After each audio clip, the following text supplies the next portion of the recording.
Hello, and welcome to today's webinar presented by Delubal Software.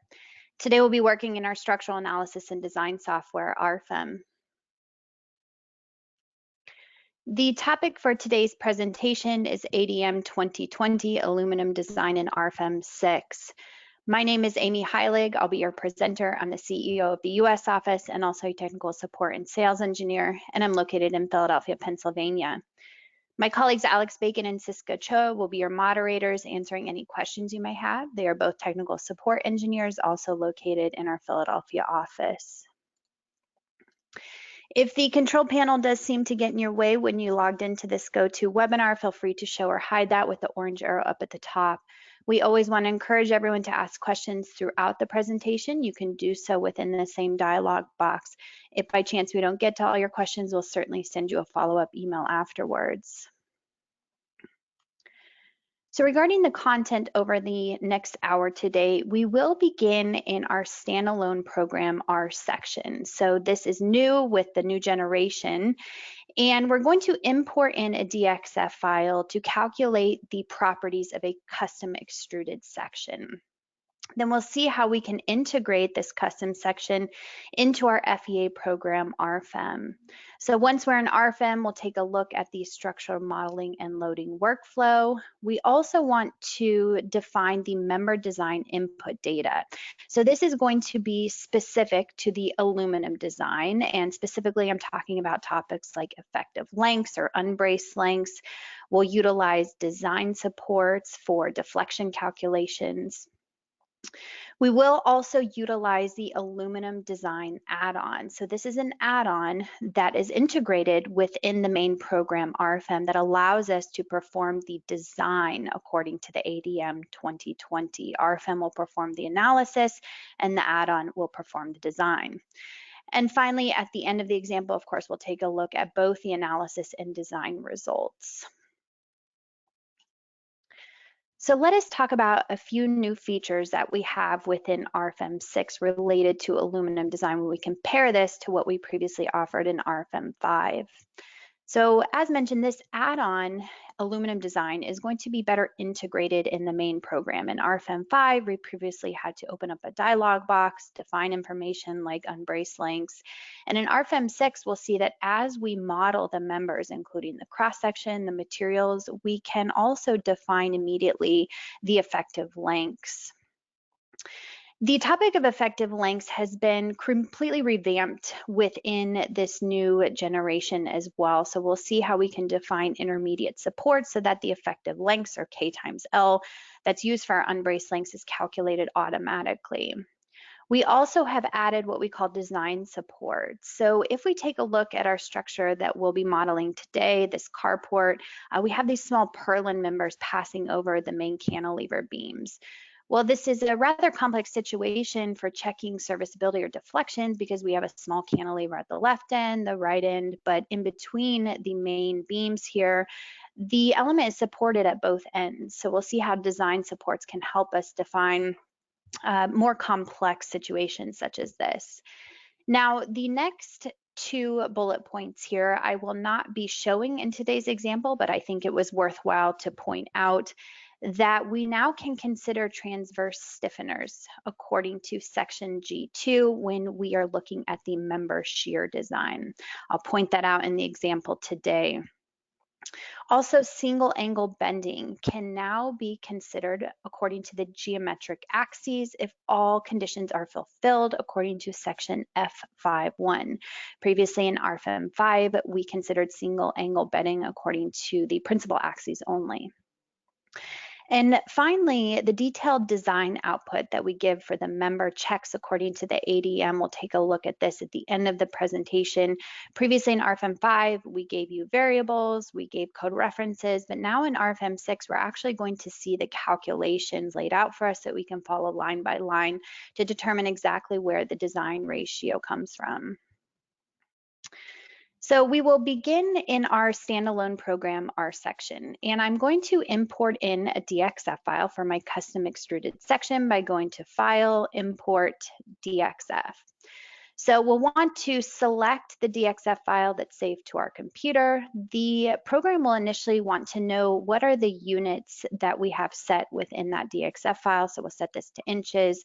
We're going to insert the DXF file at the origin 00. We click OK through our dialog boxes, and we can see here that we have the line elements imported. Now we need to take a couple steps in order to actually calculate the cross-section properties of this custom extruded section. So for this, I want to right-click on the model name to take a look at the base data. And this will be the dialog box that pops up when we create a new model. Or in our case with the DXF file import, we can revisit it again. Notice the analysis method has two options, the finite element analysis and the thin-walled analysis. So we'll go back to the PowerPoint to explain the differences between these two, beginning with the thin-walled analysis. So this analysis type should be used for exactly that, thin-walled cross-section. So I'm talking about aluminum, steel, cold-formed steel, and so on.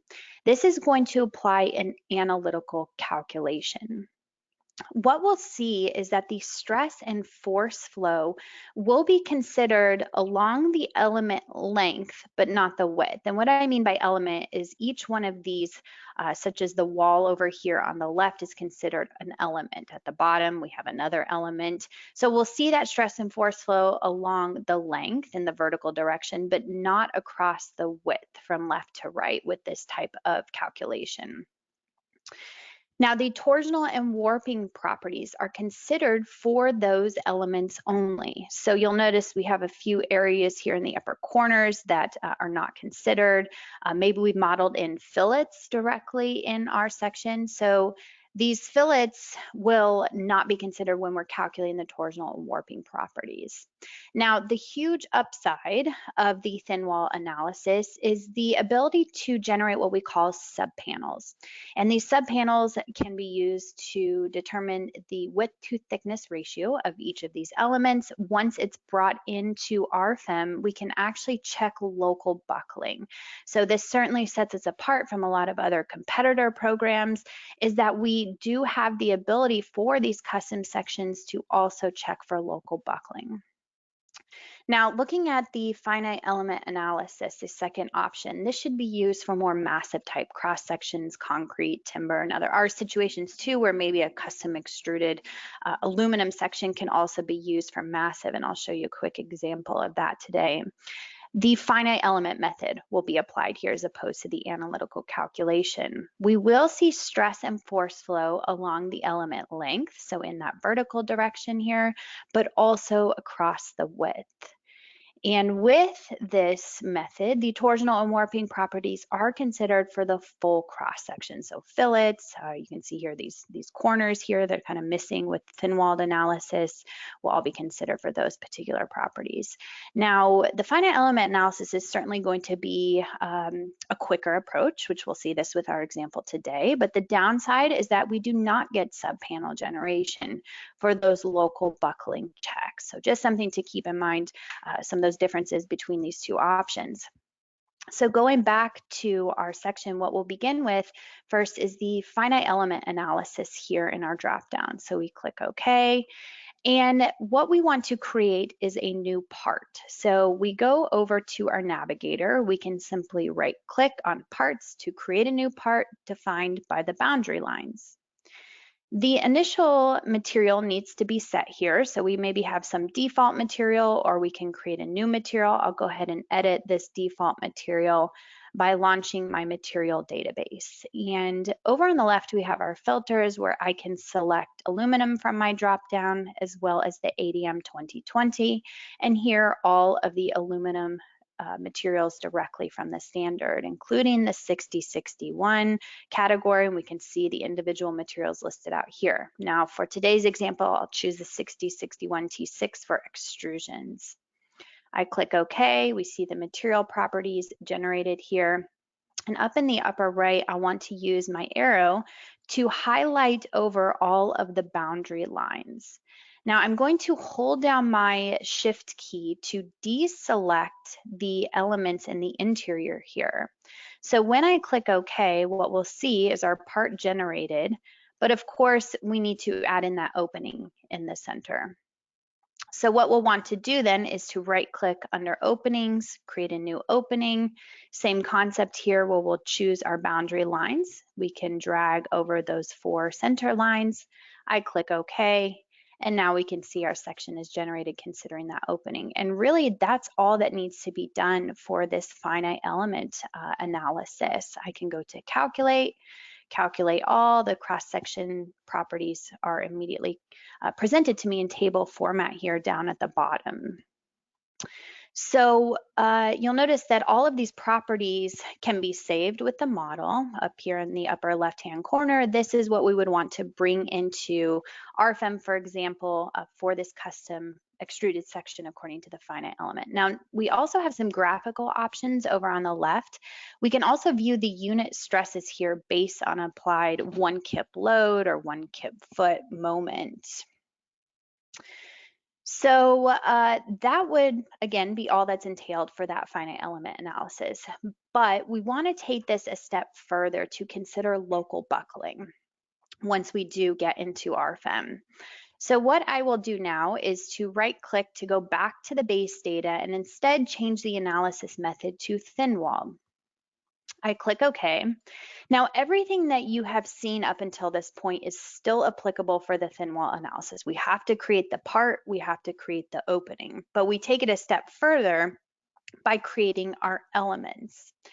So I'm going to go to my navigator here and I'm going to turn off my parts, turn off my openings. They still exist, I just have graphically turned them off.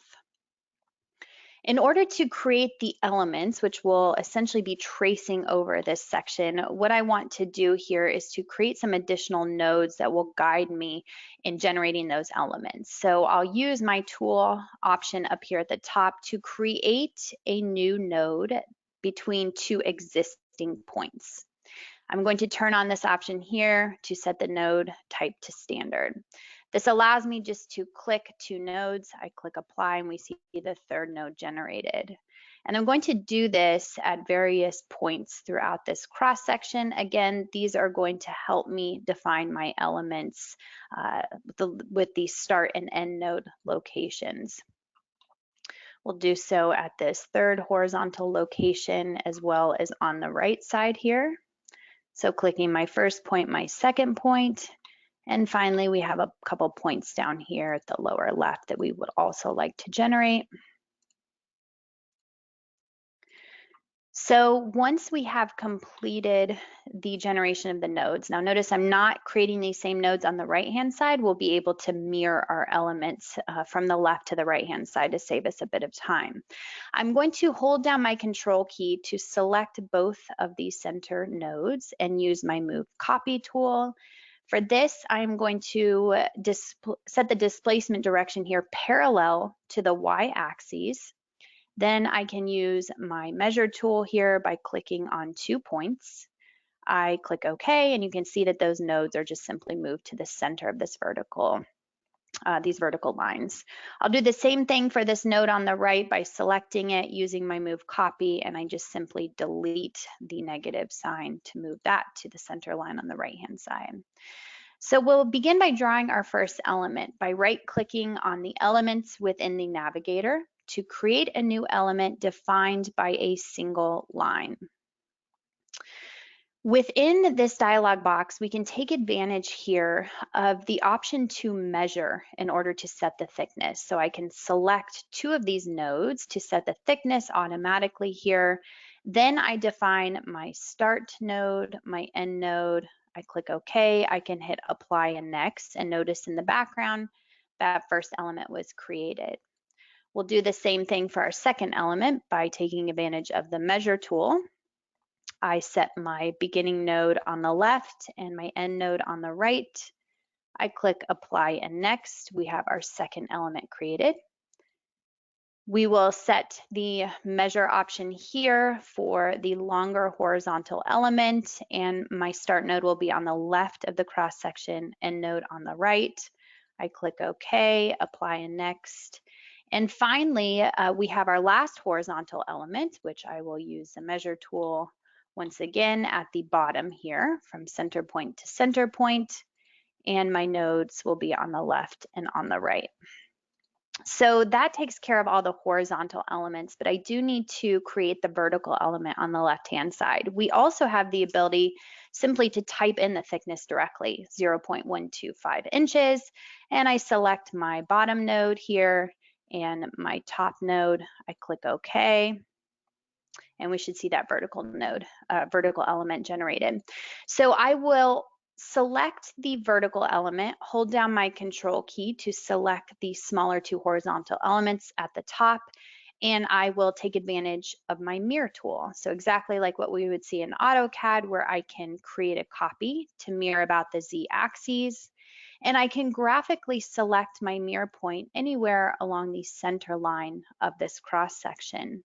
So when I click OK, we now see the elements mirrored to the right-hand side. So one final thing to do is we need to apply this tool up here to connect the lines and elements.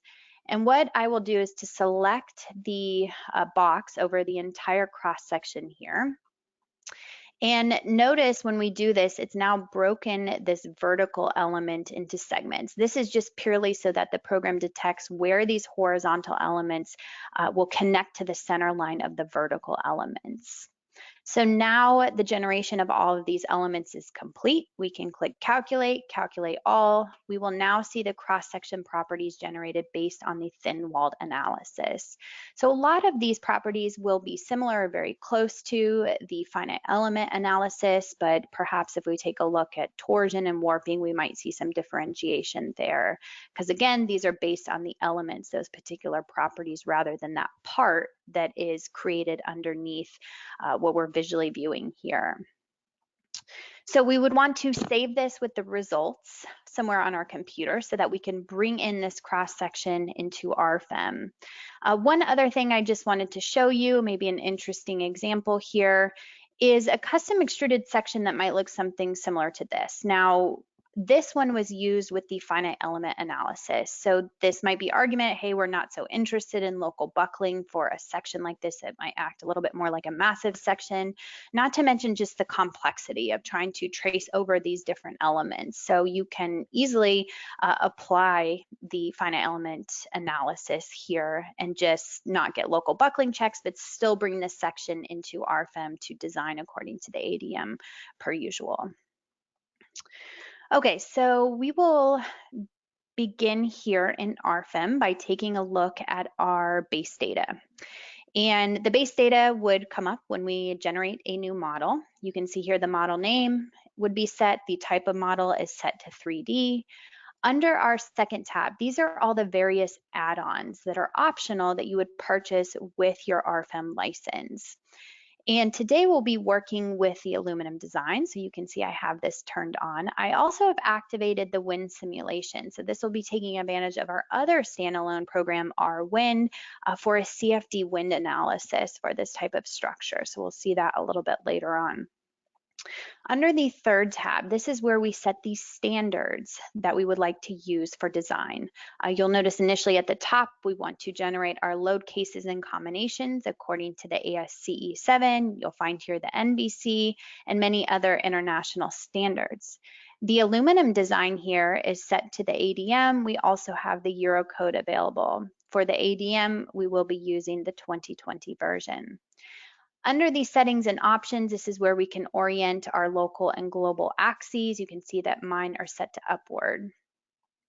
I also have turned on what we call the member representatives. And the member representatives, once we turn this on, will populate a couple different tabs up at the top.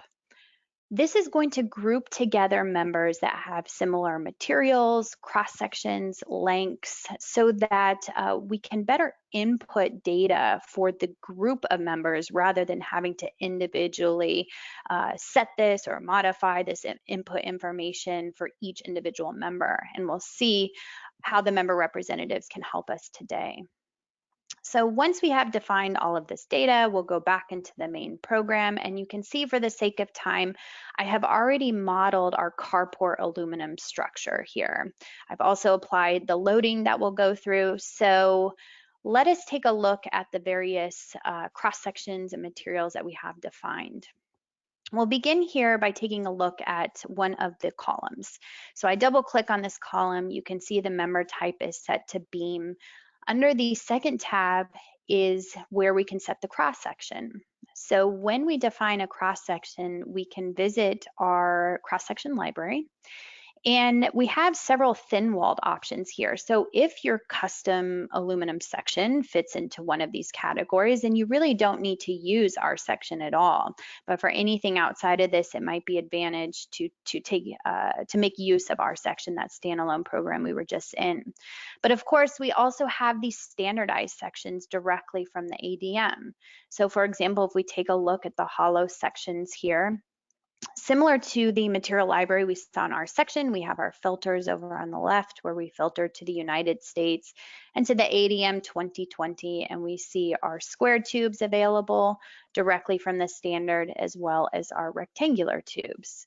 We will also set the material within this same dialog box. So I have just set all members today to that same material we saw in our section, the 6061 for extrusions, but of course your materials may vary depending on which cross sections you're using.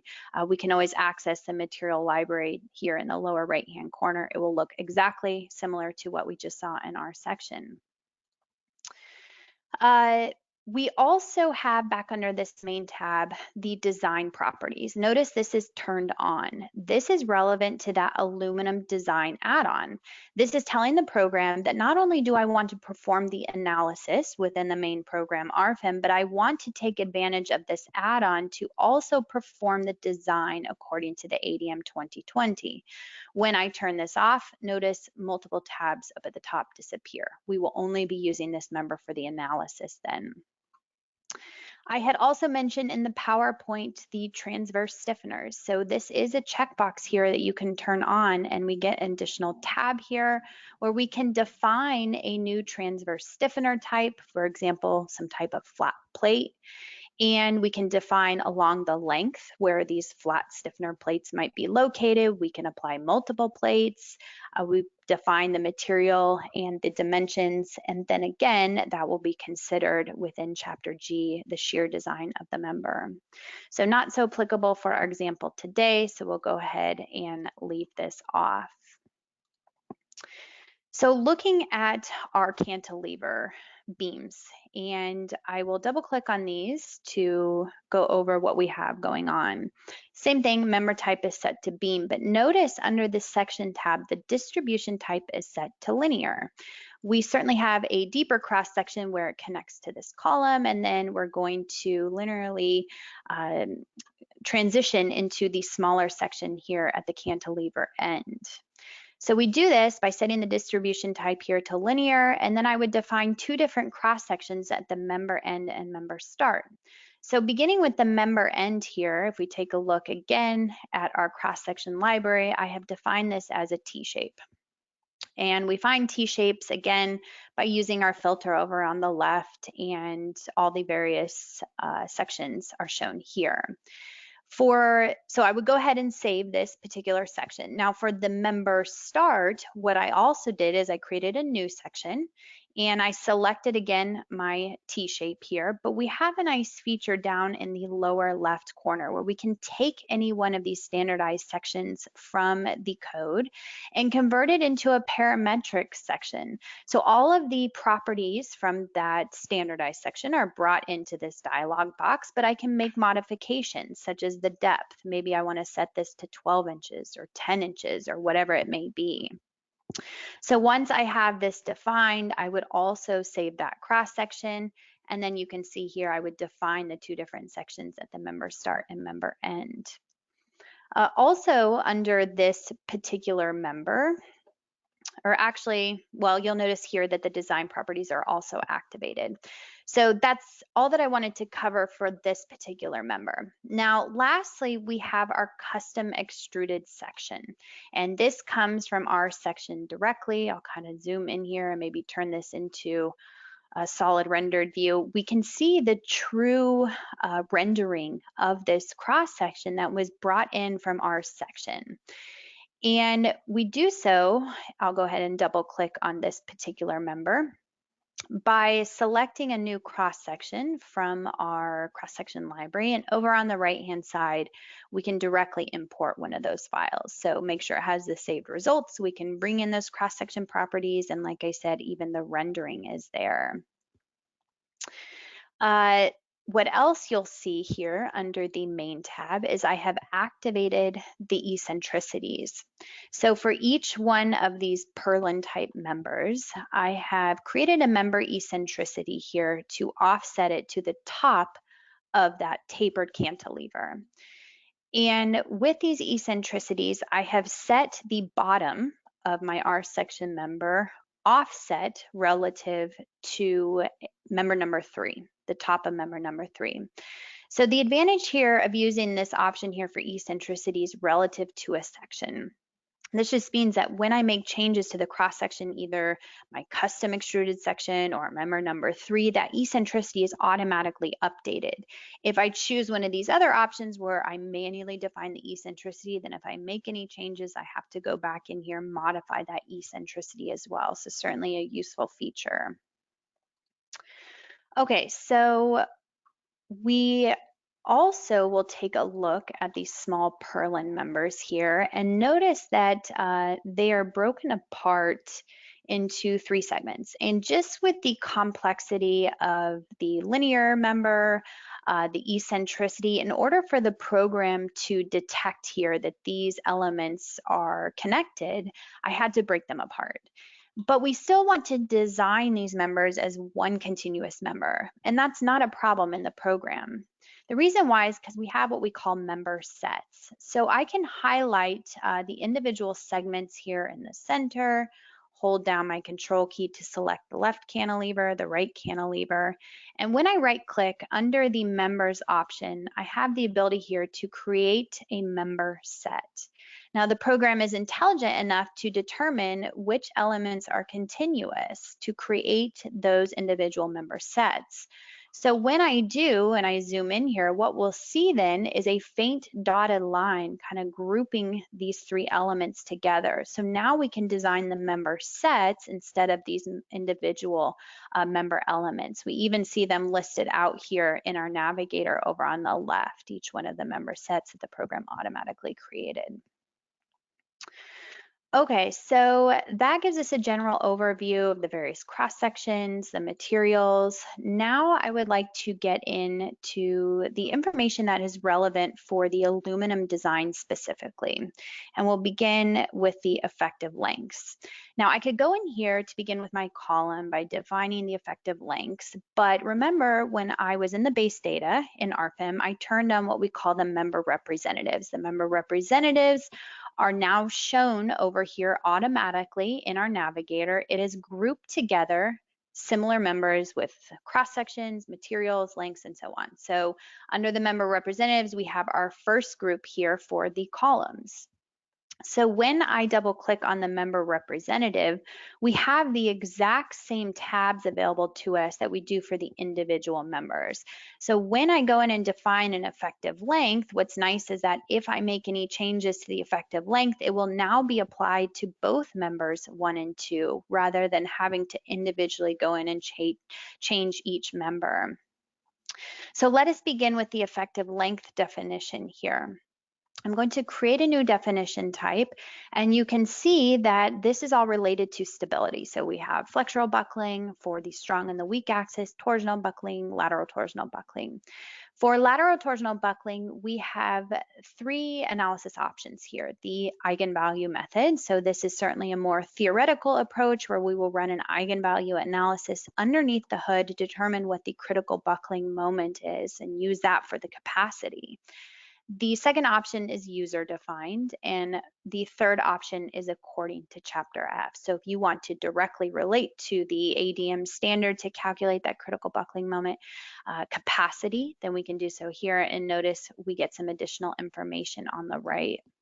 Now for this tube type section, I'm probably not so concerned with lateral torsional buckling or torsional buckling, so we can just turn those off altogether. For this second tab, I always like to make this first definition. I click OK and I go back in to edit it. The reason why is because now the program detects that this particular effective length definition should be applied to members 1 and 2, and this allows me to turn on a quick little view here directly in this dialog box of these 2 columns. So here is where we set the intermediate supports, and the intermediate supports will allow the program to automatically calculate the effective length, or K times L, to be used for the design capacity. And we're only looking at flexural buckling in the strong and weak axis direction. So for this column, we would probably want to assume that into the page here, or sorry, out of the page in the local z-axis direction, it really should act more like a cantilever. But into the page, we have this additional column here on the right. Maybe this would be supported in that direction. So what we can do here is at the member end, go ahead and deactivate the support in the local z direction. So now that's acting more like a cantilever in the strong axes. Below, we will see the effective length factors, which default to 1.0. Now, if we're thinking to ourselves, I really have no interest in defining these individual nodal supports, I'd rather go in and just manually type in what K times L is.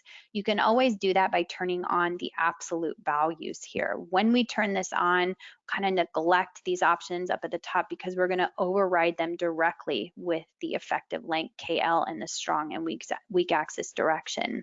Now, for our example today, we certainly want to take advantage of these, so we will go ahead and leave the intermediate supports set here.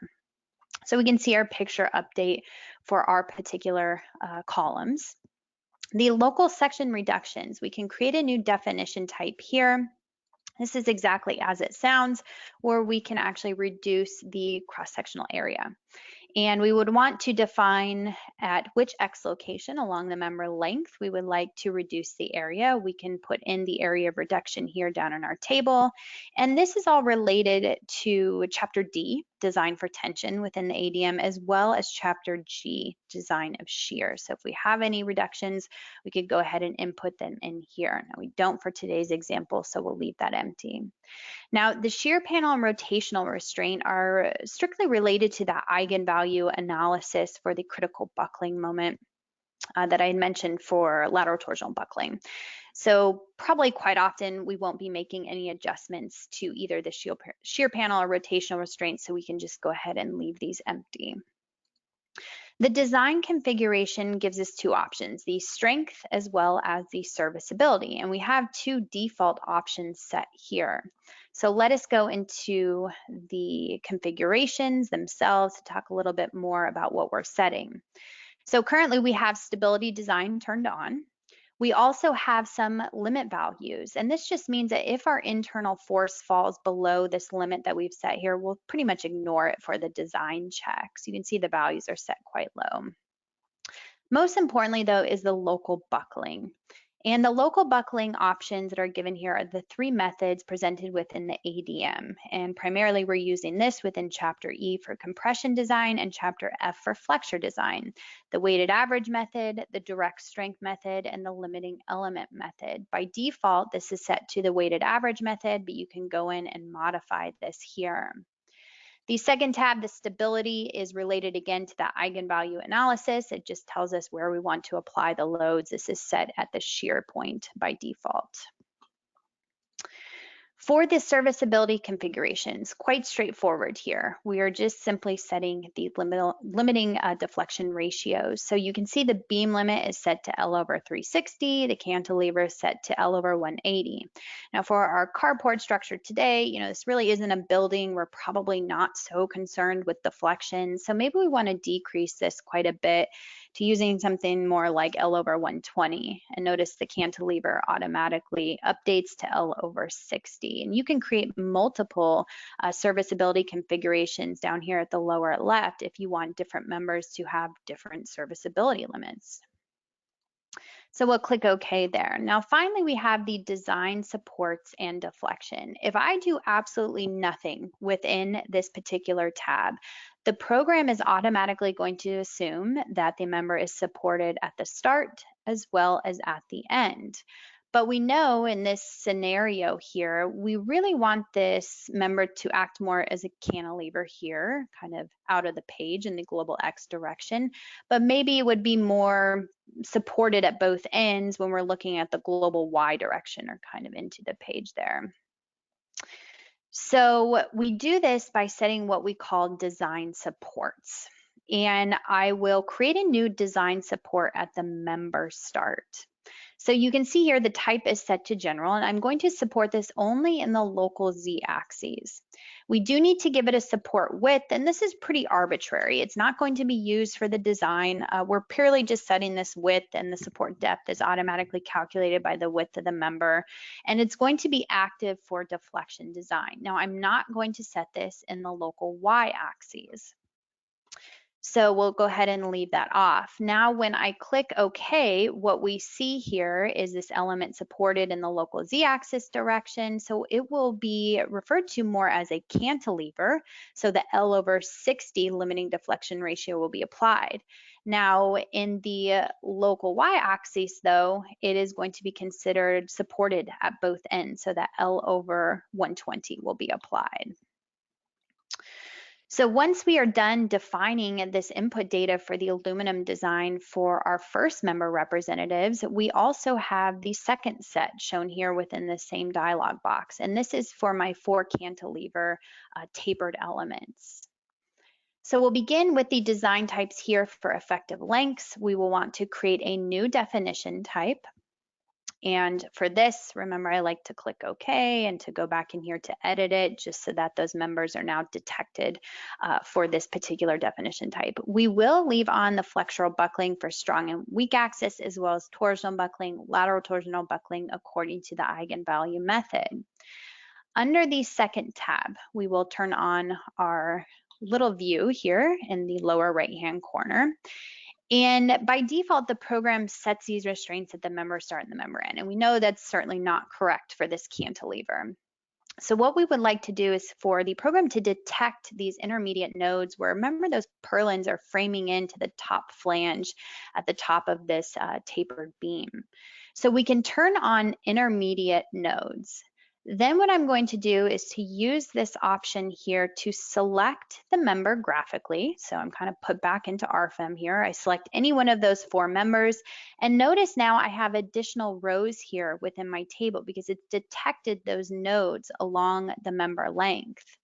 So right here at the member start, you can see that the program has restrained this in translation in the local Z and local Y direction, as well as rotation about its own axes, its own X axes here. So we'll go ahead and leave that as it's set. For the second node, we want to restrain only in the weak axis direction. And remember, this purlin is framing into the top flange. So we can also set an eccentricity here to the upper flange. The next node, same exact concept, the weak axis, but we add in this eccentricity to the upper flange. The third node, same concept here as well. We add in the eccentricity to the upper flange. Now finally, our fourth node. By default, the program has restrained these degrees of freedom. Of course, we know this is not the case, so we will simply turn those off. And lastly, to apply that same eccentricity here to the upper flange. So now when we click OK, what we see are those intermediate supports automatically applied here to the top of that tapered element. Jumping to the design supports, what we have here is certainly a cantilever, I would argue, in both the strong and the weak axis direction. Nothing is supporting it at the right end here. So again, if we do nothing here, the program assumes that this element is supported at the start and at the end, which is not the case. So what we will do here is to create a new design support. And the reason why I'm creating a new design support is I'm going to take the same approach that we saw for our columns by defining a support width here of 6 inches in the Z-axis, but I also want to turn it on here in the local Y-axis. And we'll go ahead and adjust this to 6 inches. So now when I have applied this second support to the member, the program will automatically detect that it is a cantilever in both of those orientations. Okay, so now that we have set up the input data for these two member representatives, we also have the individual purlins here that, remember, we created the member set. So this member set is going to have its own member set representatives located a little bit further down here within our navigator. So we'll go ahead and double click on this to really apply the same workflow. It's just simply in a separate location because it's considered a member set rather than a member. Under the design types, the effective lengths will create this new definition type. And again, I'll click OK here and I'll kind of go back in to edit this one.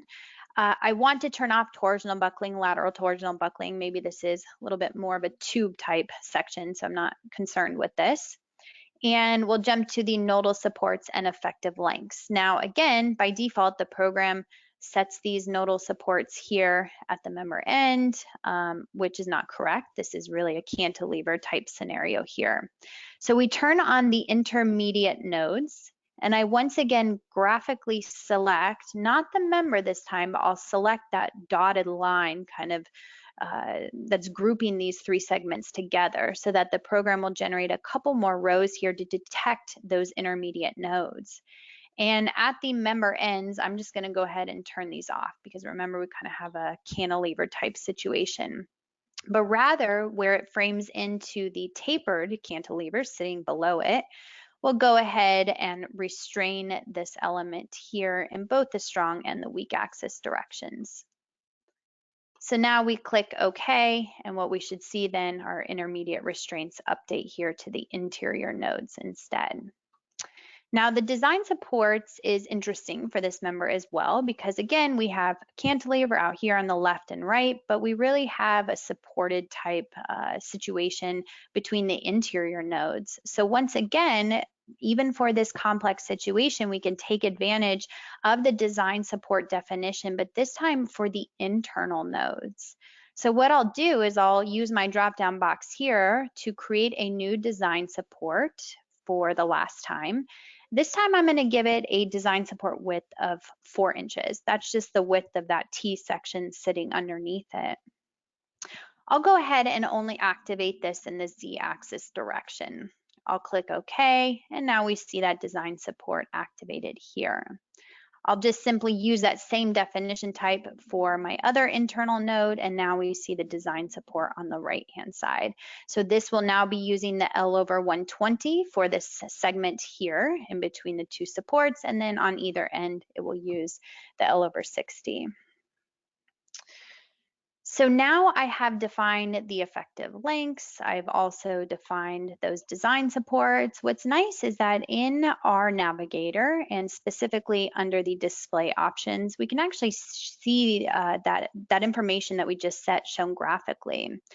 So for example, we have here types for members where I can turn on the design supports. Maybe I'll turn this to wireframe view. So if we're interested to see those design supports that will be used for the deflection checks shown graphically, we can show them here. In a similar manner, we have the types for aluminum design, and we can actually turn on those intermediate nodal supports that are being used for the effective length definition if we'd like to see those graphically. Now, by no means are we applying these as supports for the static analysis. This is purely used for the design to determine the effective lengths automatically. So we'll go ahead and turn those off as well, but I just wanted to point that out. All right, so we now want to take a look at the loading of the structure. And for the sake of time, once again, I had mentioned that I've already loaded this structure, and you'll notice I placed a surface on here at the left and right side. And this surface is a bit special because if I double click on it, it has this stiffness type set to load transfer. And this is new within RFEM 6. It's not adding any stiffness to the structure. Notice the thickness and the material are grayed out. It's purely used to distribute loads to the members. And under the second tab here, we have load transfer. We can set this to one-way area load distribution based on the local X or Y axes, or two-way area load distribution based on both axes. I have this set to the Y axis. So what this allows me to do now when I take a look at my applied dead load, which is just a simple surface load, I can display the load transfer separately here within my navigator display option. So automatically the program will distribute the loads to each one of these purlin elements based on its tributary area. And we have two loads applied here at the center element because of course we have a surface on the left and a surface on the right, so it should see a load from both sides. Now we can turn this off to go back to the display of the surface load here. Same exact concept for the live load. I just decreased the magnitude slightly to 5 pounds per square foot. Now, if we take a look at our load cases and combinations, here again is the dead load and live load applied. I also created a third load case here. So pretty simple application for today's example. But this wind load is a bit different than the standard static loads here for dead and live load. And the reason why, if you remember, back under the base data, I activated wind simulation. So this is going to integrate with our standalone program, RWIND, for a computational fluid dynamic analysis, or CFD. It will take the structure out of RFEM, place it in this numerical wind tunnel, and we'll go ahead and see what the wind pressures are.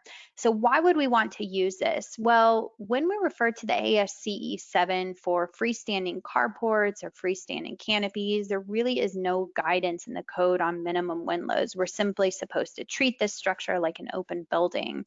So this could be a disadvantage in some scenarios because the minimum wind loads are much too high, or maybe they're much too low. So it might be worthwhile using RWIND, the standalone program, as just an additional tool to compare to the minimum wind loads that are set forth within the ASCE 7.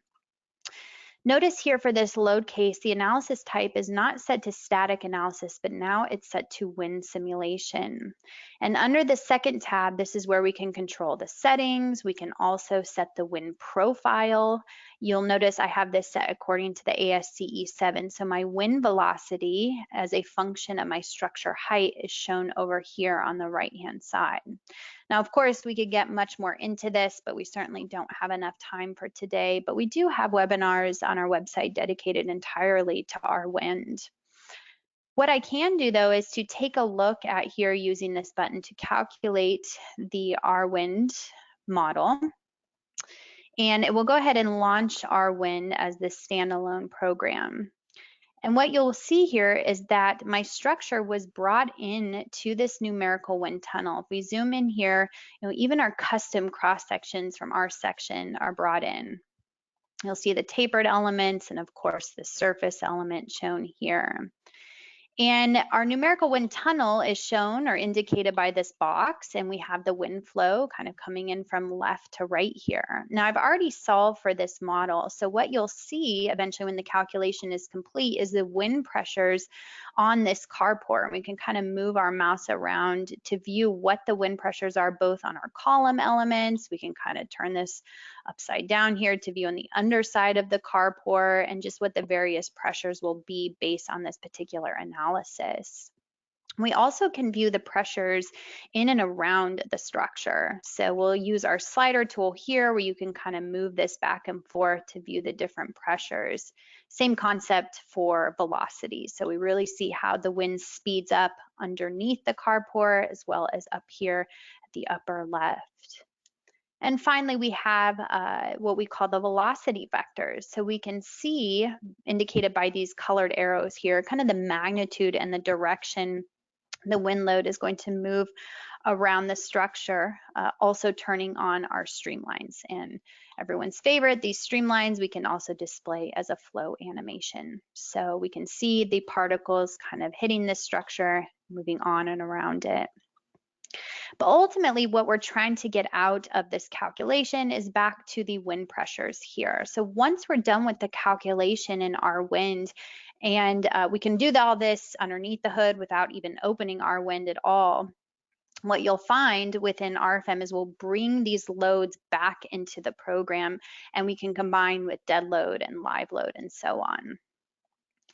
So under the Design Situations tab, there are two design situations that are generated here. LRFD and ASD, and this is automatically done based on the ASCE 7 standard. So LRFD is going to be our factor load combinations, and ASD is going to be our unfactored load combinations. And you can see that these are active here for our aluminum design add-on. Design situations are used within the design add-ons, and we can create multiple design situations. You can see down here in the lower left corner. But ultimately, looking at the load combinations, we can see the individual load combinations that are associated with each one of those design situations. So we have here first design situation number 1, LRFD, or our factor load combinations, shown here in orange. And we also have our second design situation, our unfactored load combinations that are associated with design situation number 2, shown in red. So once we have defined our load cases, our load combinations, we've applied the loads to the structure, we can take a look at those individual load combinations here in RFEM. We can view the loads applied to the structure. Here's our numerical wind tunnel directly from our wind. Here's the dead load, live load, and so on. So we're almost ready to run our calculation, but remember the huge advantage of RFEM 6 is the integration of these add-ons, such as the aluminum design add-on, within the main program. So no longer do we have to run a static analysis and then run a separate design calculation. We can do everything together. So before we do, we need to address a couple other settings. So we'll take a look at our table, and we're going to drop down to the aluminum design add-on. This is available because I activated it way back when under the base data. And our first tab here shows those two design situations, LRFD and ASD. So we need to take the design situations and relate them to the limit state type. So my LRFD I currently have set according to this dropdown to the strength limit state design LRFD. My second design situation I have set to ASD, where I have set this to the serviceability limit state design. So I'm going to take those unfactored load combinations and use them to check deflections. Now, if you are doing ASD design, maybe you would want to create a second copy of your design situation ASD. We could completely deactivate LRFD, and instead, your first design situation here for ASD could be set to strength limit state for ASD. Your second one could be set to serviceability. So we'll be utilizing the LRFD here for today's example. Now, the second tab is the objects to design. By default, everything is turned on. So what I want to do here is to turn off the design of my member representatives. I will design all member sets. If you remember, that's that custom extruded section here that we group together as continuous members. For my member design, what I would like to do is to graphically select, I'll kind of clear out these options here, my two columns, and I will select, not that one, my 4 cantilevers here. So we should see all of those members populated. I click OK, and I see one small error here. Member number 41. Let's see which one that one is related to. So the 2 columns here, and then we will have member 1 through 3, 33, and then one final element here. Okay, that should be good. All right, so we're only designing those members, which would be the 4 cantilevers as well as the 2 columns, and then again, those member sets. So now we're finally ready to run the calculation. We can either run the calculation here in our toolbar, or we can go up here to calculate all, and this actually will solve quite quickly. We're running through our load combinations, uses a multi-core processor on your computer, much quicker in RFEM 6. It runs a design according to the ADM, and we're now presented with our results. So let us begin here with the static analysis. We now get a new tab within our navigator, and over on the left, we have the static analysis option available in our dropdown. So we can view the global deformations, and we can kind of scroll through these different load combinations at the top just to see exactly how the structure is behaving under the applied loads, see if it's as we would expect. Now, of course, we're also very interested in the member internal forces. So we can turn on, for example, the normal forces. We see pretty high normal forces for our columns, as we'd expect. We can take a look at shear forces in the weak axis direction, the strong axis direction, maybe bending moments, and also, as we expect, where these cantilevers frame into the columns, we have pretty high bending moments. So for any one of these members as well for the static analysis, we can always right click, and under the member options, we have the results diagram. And the result diagram is just simply going to give us a little bit more information where we can turn on internal forces, deflections, whatever it may be, and show it more detail along the member length. We can even scroll through to the different load combinations directly within this dialog box, add this information to our printout report. And new within RFEM 6 is that you can drag this over to your second monitor and you'll be able to work concurrently in RFEM in the background. So the static analysis, fairly straightforward, just viewing the information purely from the applied loads. We also have the same static analysis information shown in table format here, so you can view the results by member. Notice everything is kind of synced up in the background here to show me exactly where that controlling internal force is that I'm looking at in the table. It will point that out with that red arrow on that particular member. We can export this to Microsoft Excel for further sorting options. So everything is possible here. Now I'd like to jump down to the aluminum design. And here we can take a look at our results by design ratios on members. And we'll take a look at the design ratios by member tab. And notice once again, the program is syncing up to the table here, so I can kind of take a look at each one of these design checks. Now for each one of these members, we are giving you every design ratio from every chapter. So we'll see here multiple design ratios from chapter E, F, G, H, and even L for serviceability. And if you're thinking, it's really too much information, I'm only concerned with the max design ratio, we can always use our filter in the toolbar here to filter to the max. And now we're only going to see the design ratios that are applicable. A lot of these are controlled by deflection, for example.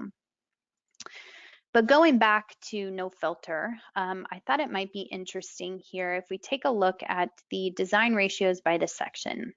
And we go into our custom extruded section that we brought in from our section. And sure enough, here for one of the checks is local buckling according to chapter F. Well, new within RFEM 6 as well is this design check details.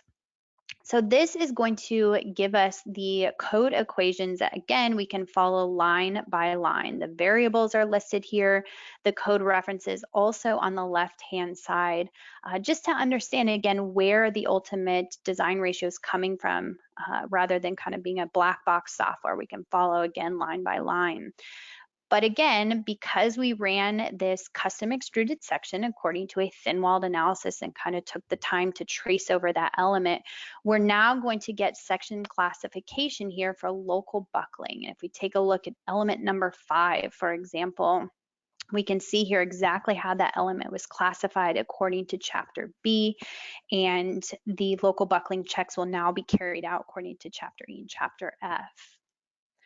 We also can take a look at this option up here in the upper left, the diagram and section. So this is nice that we can use our drop-down to view the stresses on this custom section.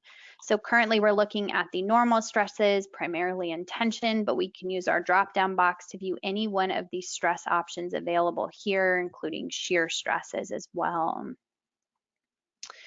So also within the same design check details, we can also access our result diagram. We already touched base on this, same thing that we saw from the static analysis, but if we'd like to quickly access the internal forces that are being used for design, we can do so here.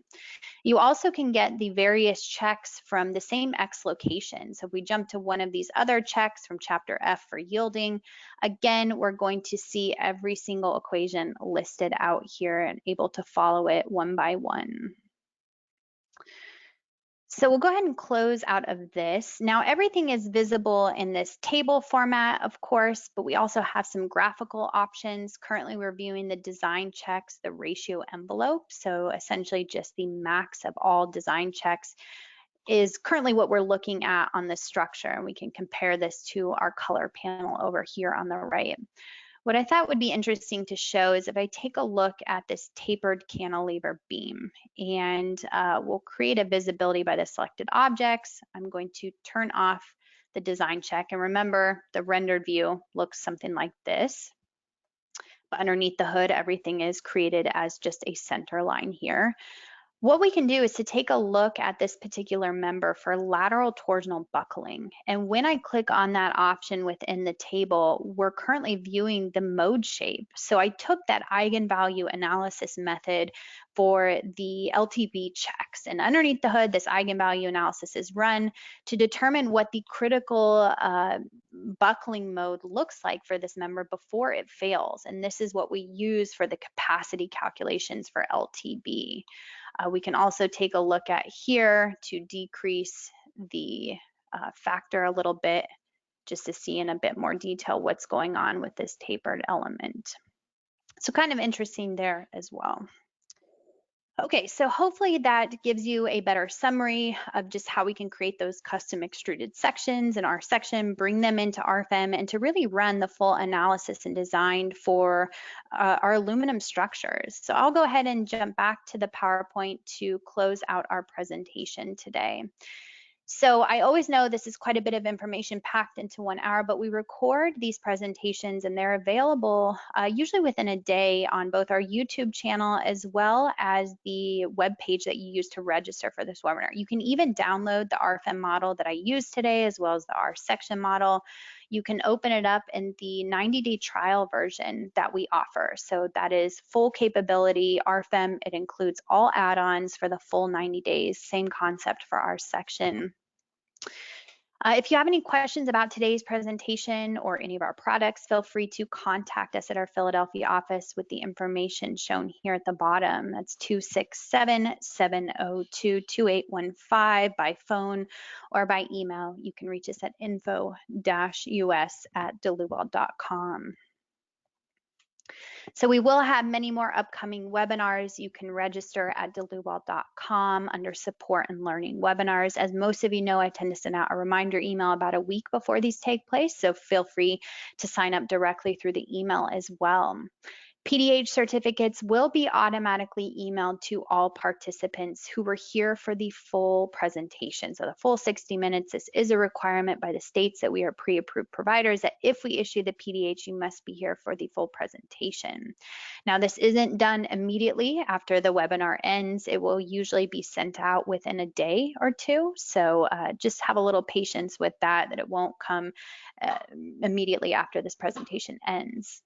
If you watched with a colleague or you watched in a conference type setting, you can go ahead and request PDH at info-us@deluwald.com. So again, if you yourself did not register with your own name, your own email, just go ahead and send us an email here. Let us know who you watched it with, and of course, ensure that you were here for the full presentation, and we'll be happy to issue PDH as well.